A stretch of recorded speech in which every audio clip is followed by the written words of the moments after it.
என்ன மிஸ்ஸஸ் சாரதா திலீப், இத்தனை நாளா கல்யாணம் கல்யாணம் நச்சரிச்சுக்கிட்டு இருந்தீங்க.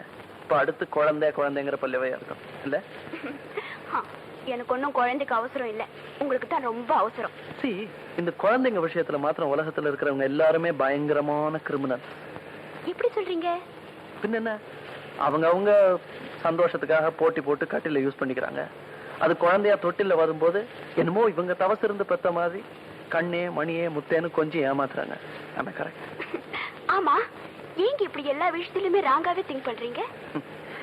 எல்லா விஷயத்திலுமே இல்ல, லேடிஸ் செக்ஸ் இந்த 2 விஷயத்துல மட்டும் அப்படி திங்க் பண்ணுவேன். ஏன்னா எனக்கு அதுல அனுபவம் ஜாஸ்தி. ஓஹோ, இது வரைக்கும் எந்த பொண்ணையுமே லவ் பண்ணல, ஒரு தடவை கூட தப்பே செய்யலன்னு சொன்னீங்க.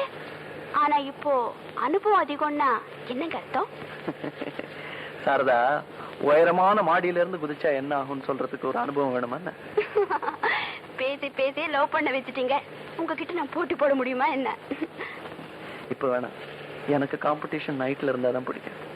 பை தி வே, அந்த ரைட் சைடுல ஒரு ஒயிட் பில்டிங் வருது, அதான் என் வீடு. சாரி, நம்ம வீடு. இவன் தான் இந்த வீட்டுக்கு கூர்க்கா. இந்த வீட்டு உறுதியான இரும்பு கேட்ட கூட 2 வாட்டி மாத்திருக்கேன், ஆனா இவனை மாத்தல. இவனுக்கு தெரியாம ஒரு எறும்பு கூட இந்த வீட்டுக்குள்ளேயும் வர முடியாது, வெளியும் போக முடியாது. ஏய் எஜமானி அம்மா,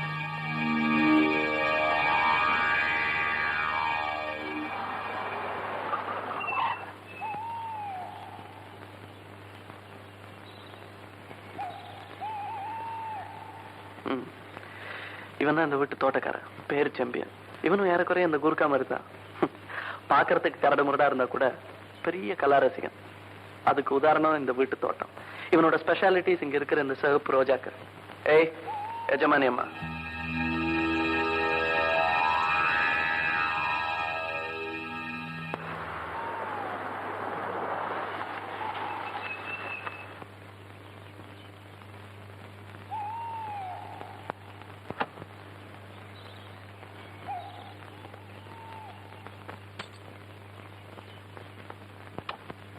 இவன் தான் அந்த வீட்டு சமயக்காரன்.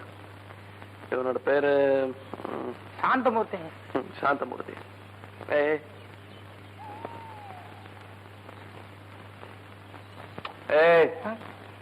எஜமானி அம்மா வணக்கம்மா. சமையல்ல ரொம்ப கெட்டிக்காரன். ஒரு வாரமா இவன் பண்ண சமையல்ல எனக்கு 200 ரூபாய் டாக்டர் செலவு. ஓ, பரவாயில்ல, இனிமேதான் நான் இருக்கேனே. ஆமா, இனிமே வீட்டோட டாக்டர் வச்சுக்க வேண்டியதான்.